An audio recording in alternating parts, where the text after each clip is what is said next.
jaw and head gunshot wounds. Number 6 is a 17-year-old female. She's stable with a neck gunshot wound. A 15-year-old male, stable with a gunshot wound to the leg, the left leg. A 17-year-old male, stable condition with a hip gunshot wound. A 47-year-old teacher who has been thankfully discharged. She had a left shoulder gunshot wound that appears to have been a grazing wound. Tragically, we have a 14-year-old female who is in critical condition with chest and neck gunshot wounds, and she's currently on a ventilator after surgery. So it's looking very tough for this young girl. I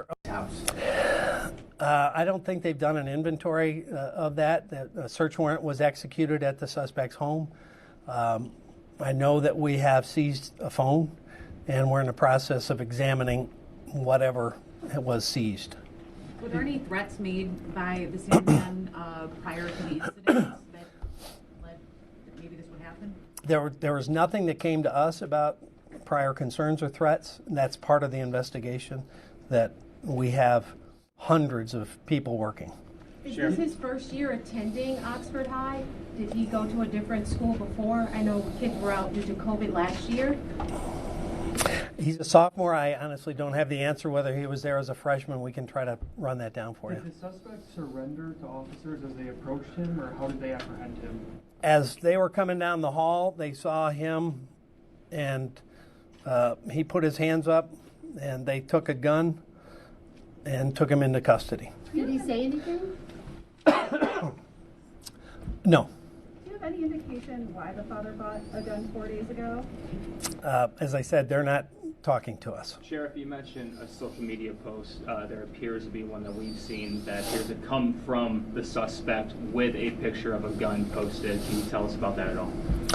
It's my understanding, again, that this was a recent weapon purchase, that he had been shooting with it and had posted pictures of a target and the weapon. That's all part of what's being looked at. We're going to do a deep dive on the social media and all the activities of this young man. But the gun that you did describe appears to be the same weapon that was... It does appear to be so, yes. Did the shooting start in the classroom and spill out into the hallway, or was the student in class, or did he just... The problem for us is we can't be too specific on that because they're just now getting into processing. So, we'll learn more as they process the scene of where maybe it started. We also have a tremendous amount of video footage that will be in the school. Oxford's very proactive with cameras, so our detectives are going to have to really deep dive all of those video cameras and review exactly what and where and when. The only information I had is that he came out of a bathroom with the weapon, and I don't know where he went first. So, hey, Sheriff, just to be clear on the social media, just once more, some students have said that they had seen some threats on social media, and some had reported those to authorities. Can you say whether that happened or not? Well, I would love them to contact us because we got none of it. I can tell you that nothing came to the sheriff's office and nothing came to our school liaison in the school. Are you familiar with the school sending out an email assuring parents that there was no threat? We have seen an email like that the school sent out. We've been kind of busy. I'm not aware what. On November 11th? 11, yeah. Yeah, that was related to an incident outstate, out of like. Oh, that was a different one we investigated. That was a completely different. That's where there's a lot of cross pollination for some folks that are occurring on this. They're putting old posts or letters to today's event. There was one with a deer head, had nothing to do with today. There's all sorts of, that's what I'm saying, please ask us, because a lot of these, that turned out to be nothing. It was actually in a different school, had nothing to do with Oxford, and we were able to determine that, and they sent out the letter and said there's no threat. Sure. Whoop, I got too many. Say that? There's a lot of people who have been telling us this boy, this 15-year-old, was bullied. Is there anything to lead you to believe that he was having trouble at school, any disciplinary action, anything before today? We don't have anything on that. Again, we have no contact with that young man, have had nothing to suggest there's been disciplinary or problems with him at the school. So that's part of our investigation to determine what happened prior to this event, and if some signs were missed, how were they missed and why. Sheriff, you mentioned that you have had no contact with this individual. Can you say if any law enforcement, whether it be Oxford Police, have been to the suspects? I'm not aware any law enforcement agency had any contact or any information that he was a concern or a threat.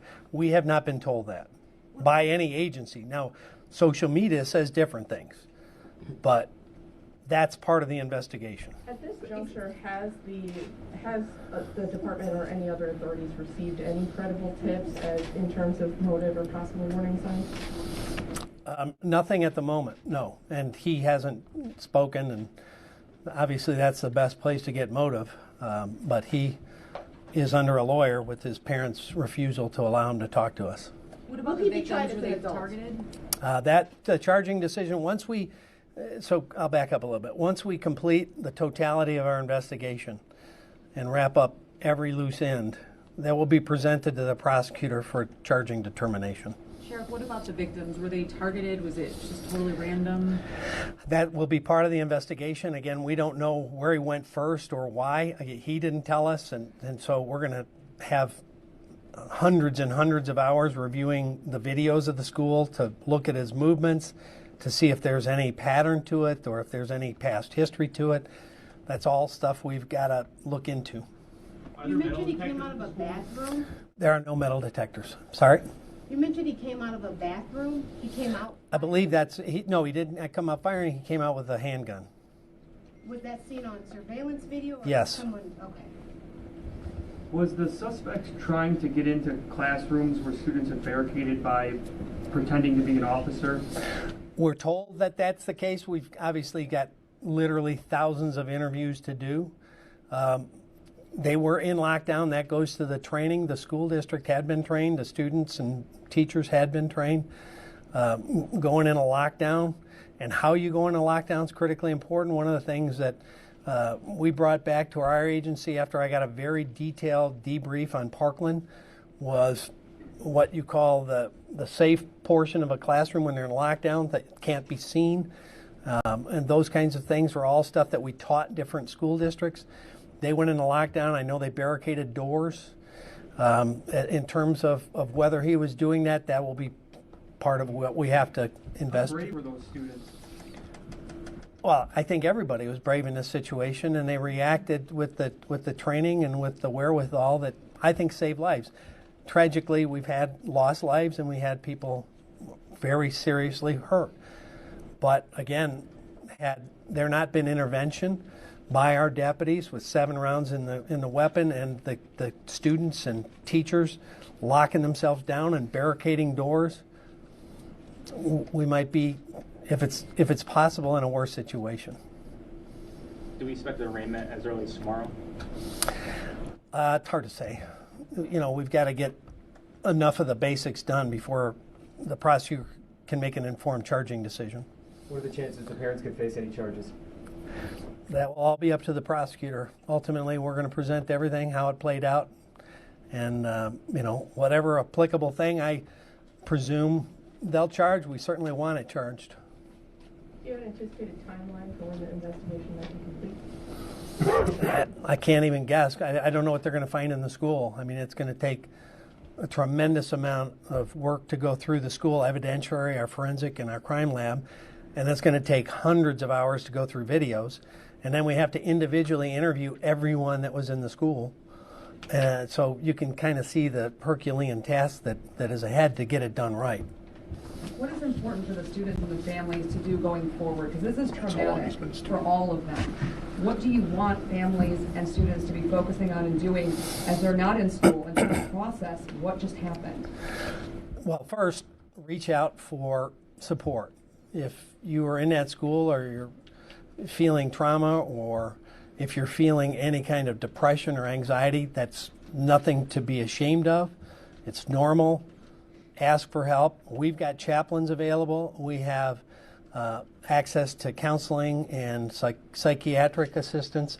That is normal. We encourage people not to be afraid of seeking help when you're in a traumatic situation. lots of times you need help forward. So we would encourage them to get that, not shy away from it, talk to their kids about it, what they're feeling, get them the help they need, and let them know that it is normal to feel this way, that it is punishing to be in a situation where you have that danger around you. I've been in a lot of terrible situations and seen a lot of deaths, and it never becomes normal.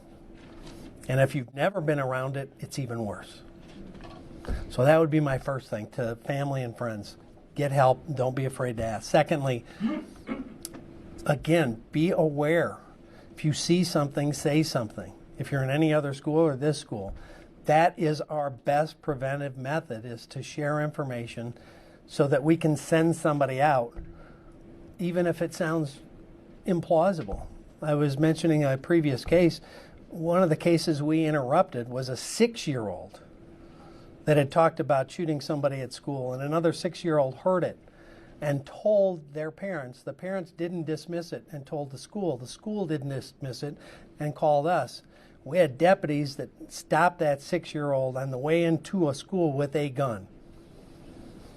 Never dismiss it. We are always much more interested in checking anything out than missing one thing like happened today. What school was that at? It was like 10, 15 years ago. If you remember the case in Flint where the 6-year-old shot and killed someone, it was about a month before that we interrupted one. How does the level of training that you've done in Oakland County compare to other districts? I think, I'm very involved on the national level, and I would put Oakland County's cooperative training with police and fire at the top tier of anybody in the country. OCTAC, as I mentioned, was created in response to Mumbai, that we have to better train together so that there's no hiccup and no moment where you have to go, what are you going to do when you go through the door? Okay, I'll go right, you go left. They have to know immediately, hand in glove, we're going in and we're doing this almost dance to immediately go save lives. And we're going to look for that threat, and everything else is secondary. Because every second you wait, that person could hurt another person and another person. So you got to go to the gunshot and you've got to interrupt it. And that's what they did today. I was actually referring to the training you do with the schools, though, with students and teachers. I've had multiple teachers and students say they had a lot of training. Is that normal for a school district, or do you guys do more in Oakland County? We try to do more than anybody. And I reach out to them, the school districts, to houses of worship, to businesses. I've even done 2 or 3 at one of the local TV stations, because we believe that training helps you better prepare for the unimaginable. And the other thing I'd say this is, we don't want people to be paranoid or frozen with fear. We want them to be prepared and situationally aware. So what I tell people is, like, when you go into a theater, when you sit down, look to see where exits are other than the one you came in. Not just for an active shooter in a theater, which we've seen around the country, but what if there's a fire? What if there's a tornado? What if there's anything? How do you get out? Where do you go? Situationally aware. And training in businesses or in schools gets people better prepared. What if something happens? Where do I go? What do I do? And how do we react?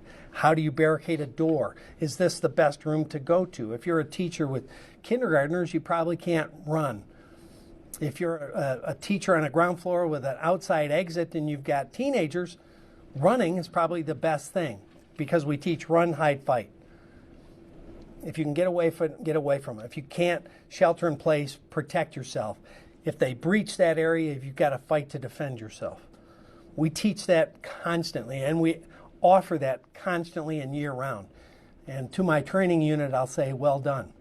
Does his accuracy of firing that weapon strike you? It's hard to say until we know the totality of rounds fired. We review the video. I mean, obviously, you don't have to be terribly accurate if you're right next to someone. So we have to review all that. Was he this close to some of? We don't know that yet. As far as you're aware, the father bought guns before, or was this his first purchase? Were there other guns in the home? That we don't know yet. That's part of the investigation. Sheriff, I know you touched on this earlier about what was discovered, taken, not taken from the suspect's house. There's video potentially of what appears to be guns being taken from the home. Are you aware of that at all? And again, I haven't got the tally sheet of what was seized, other than I know that things were taken, including we have his phone. Sheriff, you mentioned a bag that a dog had a hit on. Was that a bag that was believed the suspect carried in that day? We believe that was his backpack. So more than likely, the weapon was in there, and probably some residual triggered our dog to key on it. Is there any safeguards for, students coming, like are their backpacks checked? I mean, you said there's no metal detectors. No, the vast majority of schools in America don't have metal detectors.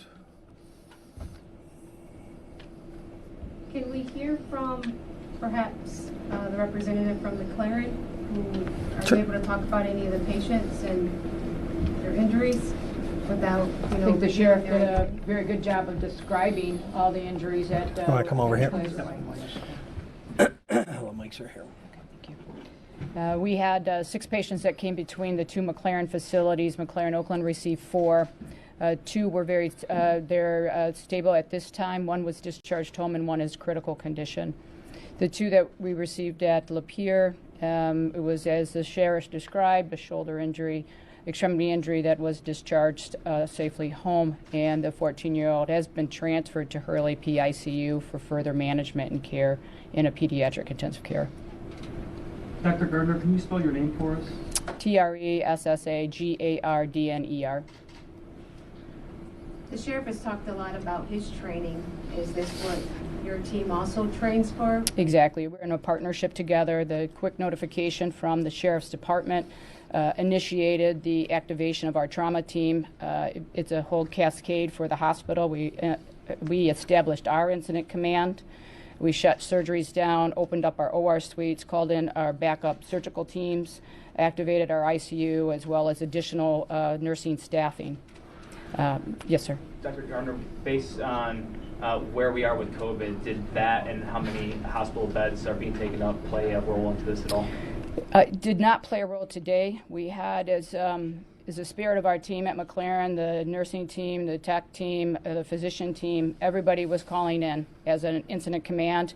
People were available to come in, and we know the condition that we're in currently. They came in, and I cannot celebrate them enough today. They are parents, they are grandparents, they live in the Oxford community. They were there for the victims today.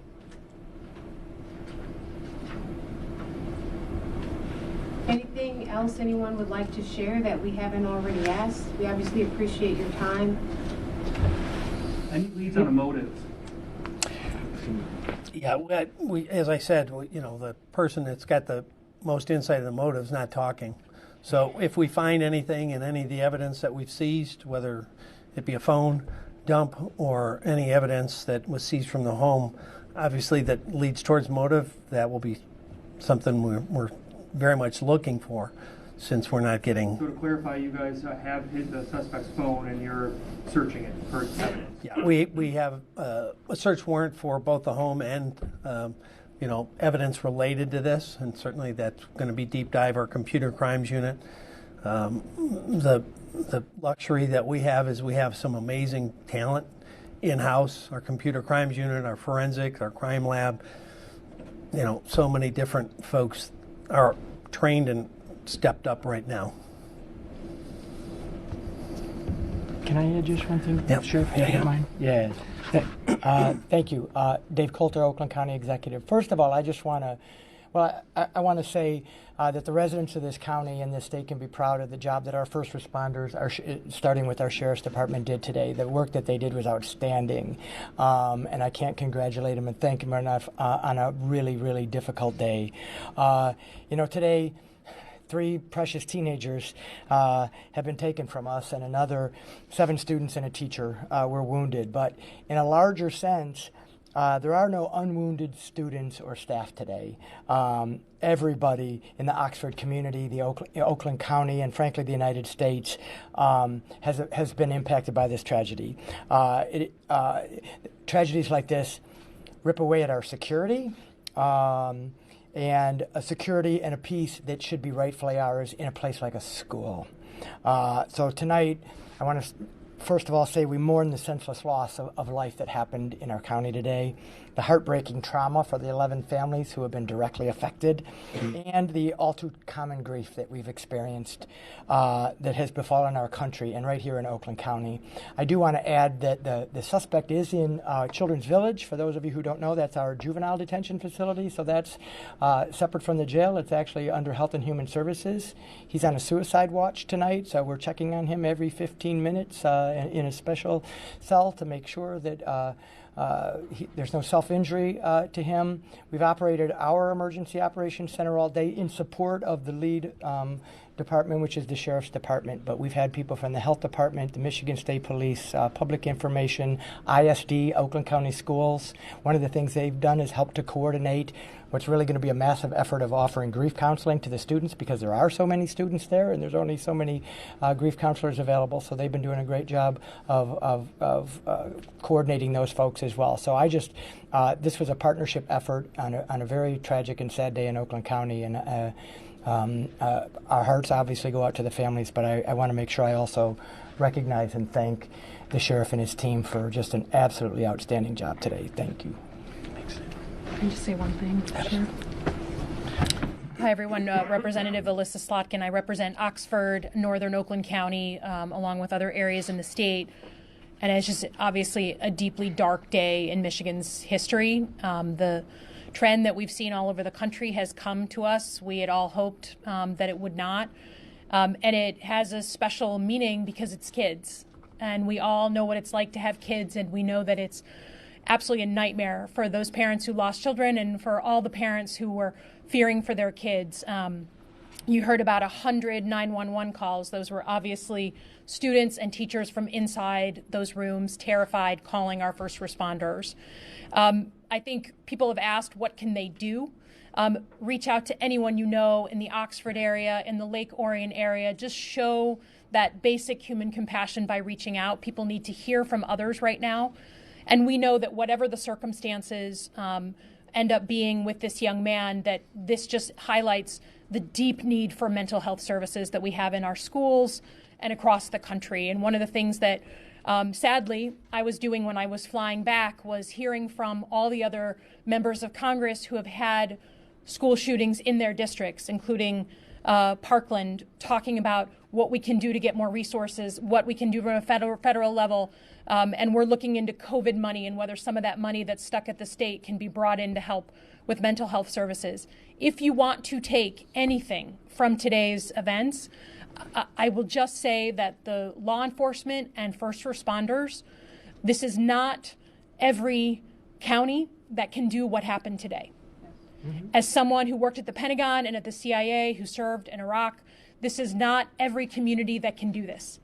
The preparedness that this community had gone through, this law enforcement community, the calm and the training that went on within that school absolutely, I believe, saved lives. And I think we shouldn't take that for granted. I want to just note, on a personal note, this morning my team was asking me to sign off on a recognition for Under Sheriff McCabe, who was on site and in command during the actual incident today. He is retiring in short order, and I was signing off on his recognition from Congress. I want to give him a special shout out, because to be so close to retirement after over 40 years of service and to be handling this kind of incident, obviously we benefited from his wisdom and from his experience today, and I want to thank him personally, in addition to Sheriff Bouchard, who has done so much to prepare us for, unfortunately, these tragic events. So thank you, and take heart that our community is coming together to support this community of Oxford over the long term. Other questions? When can we expect another update from you guys? Really, it's hard to say when the next update was. I think, we wanted to get this as much out as we can, but the more information now as we go a little farther forward, we don't want to jeopardize the case or any details that ultimately will be revealed in court or in any potential prosecution. So it's kind of as needed. Certainly feel free to reach out to us, and we're an open book. We get a hold of you guys a lot at odd hours, and happy to do Zooms and all that stuff. Will you guys be releasing the names of the victims tonight? Yes. The deceased, not the injured, because those families have been notified. A press release will come? We have a handout. Okay. And the other thing, again, I want to highlight, the Congresswoman mentioned, the teamwork and partnership that is super, I think, unique. You're going to get the list of that too. We have a list of the agencies, which we're going to hand out to you, of all the different folks that came. I'm trying to look for it right now. But again, that came after Mumbai and the training and the working together. So this whole list, and then a full nother page of agencies. That many agencies came in a relative short order to augment our 100+ deputies that were there, to staff up to well over 300 on-scene personnel to deal with anything that they came across. Finally, again, just let's pray for the victims, the ones that are wounded, that they heal, and the family and the friends have a way forward with their grief in this not only incredibly tragic time, but also in the midst of a holiday, which tends to punch even harder if it's possible. So, thank you for coming. The boy who died and the officer had put him in a vehicle, did he try to disarm the shooter? No. Okay. He was a victim. He had a GSW and gunshot wound. And the deputy saw that there was such a grievous wound that there was no time to wait, and tried to load him in the car to get them as fast as he could to a hospital, and he expired in the car. Sheriff, how is that deputy doing? Well, we're going to be checking in with a lot of our team. I mean, having been on a lot of scenes myself, probably the toughest to see is kids. I mean, there's no such thing as a homicide that doesn't affect you and you don't remember the rest of your life, but a kid hits you in a way that I think it was mentioned. Everyone, resonates with a child, that the promise of that young life, and they begin to associate that with their own children or nephews or nieces.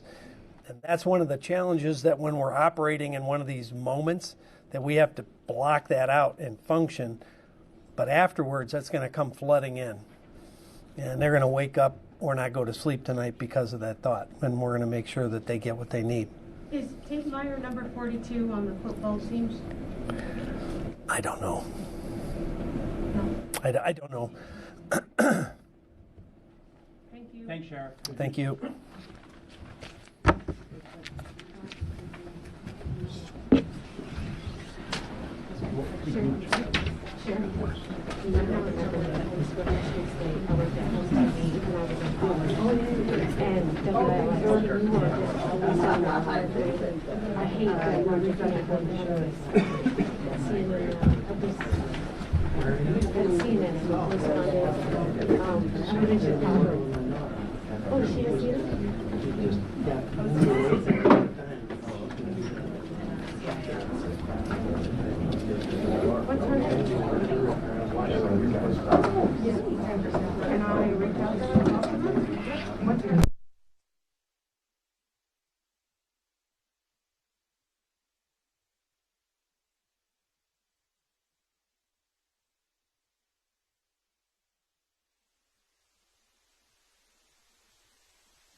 Prime.